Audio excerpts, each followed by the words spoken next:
And, again guys 'no, maaaring magtuloy-tuloy ito kasi nga 'di ba magkakaroon kayo ng mga positive changes. So, kapag nagsimula na itong positive changes na 'to guys, maaari na magtuloy-tuloy itong magandang progreso na 'to and magiging daan ng inyong sabi ko nga recovery at saka hindi lang basta recovery guys, pero pag-unlad, pag-angat at pag-asenso, yung dala-dala nitong mga positive changes na 'to. So, yung mga positive change guys, sa inyo manggagaling yan 'no, ilang beses ko na yan in-explain sa inyo. Make sure na baguhin niyo yung patterns niyo, yung paniniwala, yung energy overall guys 'no. Kailangan magbago, kailangan maging positibo para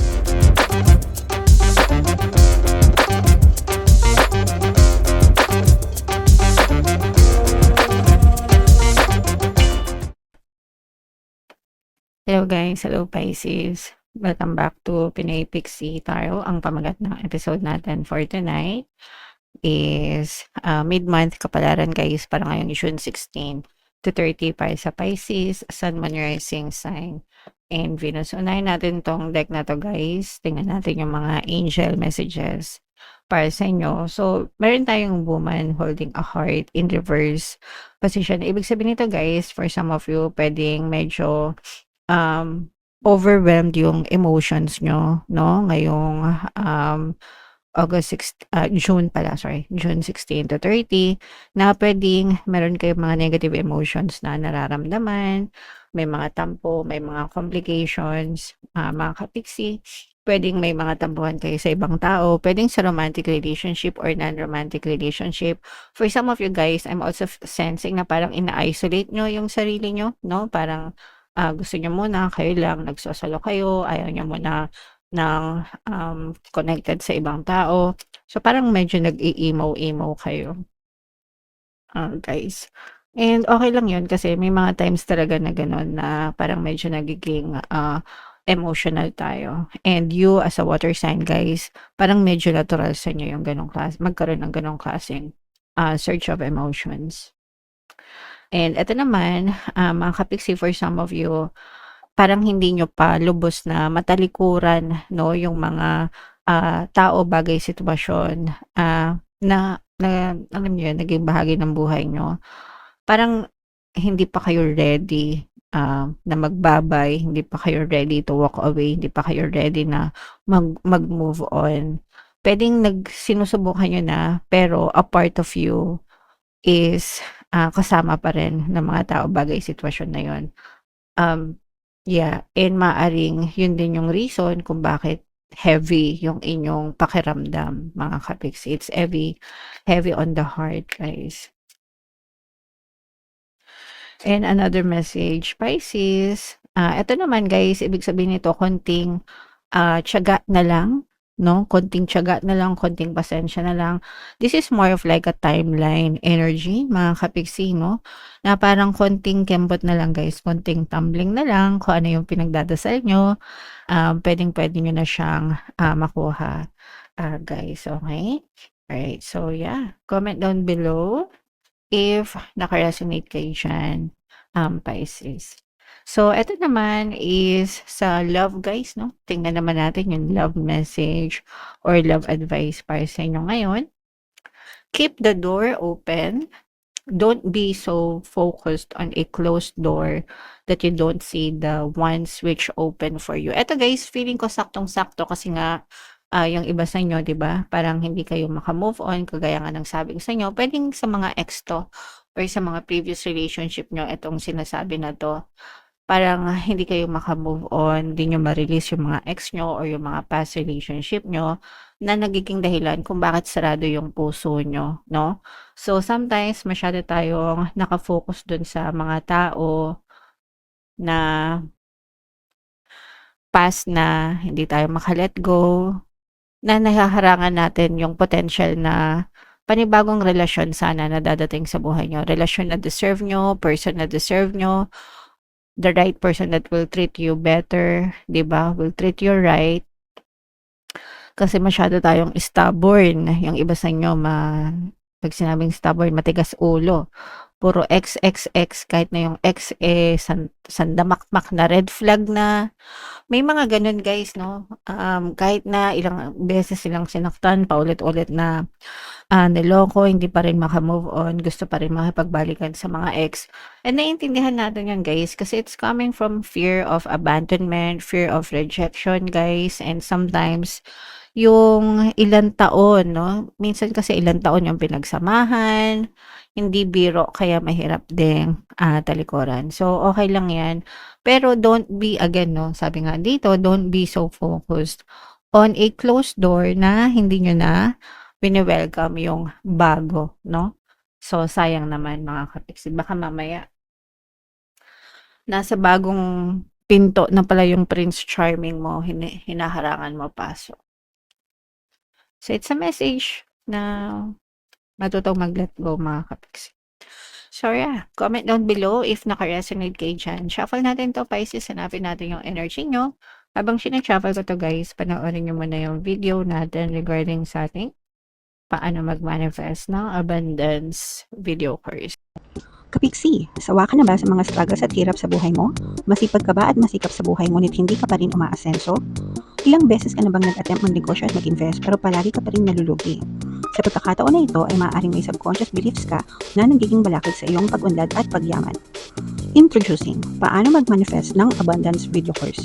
Dito ay matututunan mong ma-overcome ang mga balakid mo para tuluyan ka ng umunlad, umasenso, sumagana, maging matagumpay, successful at maswerte sa iyong kabuhayan, pera, trabaho, negosyo sa lapi at kaperahan ng bonggang-bongga. Dali, mag-send na ng email sa pinoypixie@gmail.com at simulan na ang iyong pagyaman ngayon. Alright, so sa lahat ng gusto mag-avail ng course guys, meron tayong paano mag-manifest ng abundance video course, paano mawala ang third party at magkaroon ng harmonious na relationship, paano pabalikin si ex or vice breakup. Sa mga interesado guys, mag-send lang kayo ng email sa pinoypixie@gmail.com. And sa mga naghahanap ng pampaswerte guys, meron tayong money shaker jar. Ito yun guys, no? Super liit na bote lang to guys, pero super effective, super powerful. Ang dami ng sumakses dyan, tsaka ito guys. So kung gusto nyo ring swertehin kayo, ito yung ating WhatsApp number, chat nyo lang ako dyan mga kapatid. So, Pisces, kayo ay near-present ng King of Cups. Meron tayong presence dito ng air sign, Aquarius, Gemini, Libra. For some of you, maaaring may air element kayo sa inyong natal chart or you may be dealing with another air sign. So, this is both positive and negative mga kapiksi. Yung negative dito guys is yung sinasabi natin na hindi maka-move on from the past mga kapiksi. You're keeping the doors closed, you're focused on the closed doors na hindi nyo napapansin yung mga bagong opportunity na dumadating sa inyo guys. Hindi lang sa love, no? Hindi lang sa love life mga kapiksi, even life in general. Parang hindi kayo open-minded. Yung iba, no? Hindi naman lahat. Parang hindi kayo masyadong open-minded. And parang meron din kayo mga regrets, no? Sa past mga kapiksi. Ibig sabihin mga bagay na pinagsisihan, sana ganito, sana ganyan. Pero tapos na yun guys, no? You can only create your future by focusing on what you intend to happen today mga kapiksi. So yung past, tapos na yun, let go nyo na. Yung future, wala pa. So para magawa nyo yung maganda or you can create your good future, focus kayo dun sa present nyo mga kapiksi. Okay? So yun nakikita natin guys. So this is a message na kalimutan nyo na yung past mga kapiksi. Alright? And for some of you, you are having difficulties sa money guys. No? Yung iba, kaya yung iba naghahanap kayo ng other opportunities na pwedeng nyong gawin. Parang nag-explore kayo ng mga opportunities outside your comfort zone. Guys, para masolusyonan yung mga money problems nyo. And definitely guys, kapag lumabas kayo ng comfort zone and sumubok kayo ng mga bagong bagay mga kapiksi, maaari itong magdala ng positive change sa inyo and maaari din ito maging sanhi ng inyong recovery pagbangon guys. Wala namang masama na nasa loob kayo ng comfort zone nyo guys, kasi kaya nga siya tinawag na comfort zone kasi komportable kayo. Okay? Pero yan din yung kalaban ng pag-unlad, yung pagiging komportable. Pag masyado na kayong komportable sa buhay, you become lazy, you become unproductive, kasi okay ka na eh, di ba? Pero kung gusto mong lalo pang umunlad, wala namang masama guys sa maghangad na umunlad, umasenso, especially if hindi lang para sa'yo, para sa pamilya mo at saka kung tumutulong ka rin sa ibang tao, 'di ba? Mas masarap yung pakiramdam na nananagana ka and you are also able to give back, no? Masarap yung ganong feeling mga kapiksi, okay? So, yeah. So, yung iba sa inyo guys na nararamdaman natin yung pag-explore nyo, mga kapiksi. And sabi nga natin kanina, no, magkakaroon kayo ng mga positive changes guys and doon nyo mararamdaman na unti-unting sinasagot yung mga dasal nyo, mga kapiksi. So, kita kayo ng mga movement guys, no, mga bridge of incidents, movement, mga manifestation. Those are not coincidence mga kapiksi, no. Coincidence is when your inner energy is synced sa inyong outside reality mga kapiksi. Kaya tinatawag niyo siyang coincidence kasi parang naisip nyo lang ganyan tapos biglang nangyari. 'Di ba? Sasabihin, oh, coincidence lang ba to? It's not coincidence. It's your energy being pushed out. It's your manifestation, guys, no? And yun yung nararamdaman natin guys, na yung mga inner thoughts nyo, inner conversations nyo with God, ibig sabihin your prayers and affirmations, they are being pushed out in your reality. So magpa-manifest yung mga dinadasal nyo, guys, okay? So i-mind nyo na yan, mga manifestation na yan guys, itong mga positive changes na to, itong mga pagbangon, guys, tsaka yung mga exploration, no? Ng mga no opportunities mga kapiksi. So eto guys yung nakikita natin na for some of you stress kayo sa relationship guys, no? Ito nga yung kanina na sinabi ko na maaring broken hearted kayo, no? Stressed, hindi pa maka-move on guys, or pwedeng hindi kayo maka-move on sa mga pag-aaway nyo, kung may mga pag-aaway kayo, mga pagtatalo kayo, may mga conflict, and yung iba sa inyo guys parang ang pinagtatalunan nyo sa relationship is pera, no? Pera din mga kapiksi, o kaya naman masyadong reserve yung inyong person, parang hindi sila emotionally intelligent or emotionally available. Lalo na kung babae kayo tapos lalaki yung mga jowa nyo. Mga babae kasi we are more affectionate than boys, diba, or than guys in general, and sometimes gusto nyo lang yung nilalambing kayo, yung palagi kayong tinetext, tinatawagan, and yung person mo parang hindi siya available sa ganon. So, ang nangyayari is na-stress kayo kung ano-ano yung iniisip nyo, pinagdudahan nyo yung person nyo kasi hindi sila ganon sa inyo. So, doon nagsisimula yung stress nyo mga kapiksi. At saka yung iba, again, sabi ko nga, maaaring meron din kayong problema sa pera nitong person mo. Okay? And again guys, no, maaaring magtuloy-tuloy ito kasi nga 'di ba magkakaroon kayo ng mga positive changes.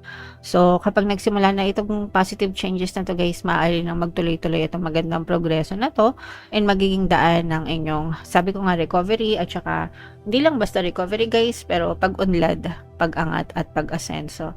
Yung dala-dala nitong mga positive changes na to. So, yung mga positive change, guys, sa inyo manggagaling yan, no? Ilang beses ko na yan in-explain sa inyo. Make sure na baguhin nyo yung patterns nyo, yung paniniwala, yung energy overall, guys, no? Kailangan magbago, kailangan maging positibo para maging positibo din yung reflection sa inyong physical reality, Pisces. Okay? Alright. So yeah, comment down below if naka-resonate kayo guys, lahat ng mga magaganda. I-claim nyo na guys sa comment section, i-main nyo na yan, and comment down below if naka-resonate kayo. For more tarot readings, ito yung playlist nyo guys. Ito naman yung ating success stories ng paano mag-manifest ng abundance video course. Panoorin nyo itong video natin guys about money shaker jars. Thank you for liking, sharing, and subscribing. See you next time guys. I love you all. Have a nice day. Bye-bye.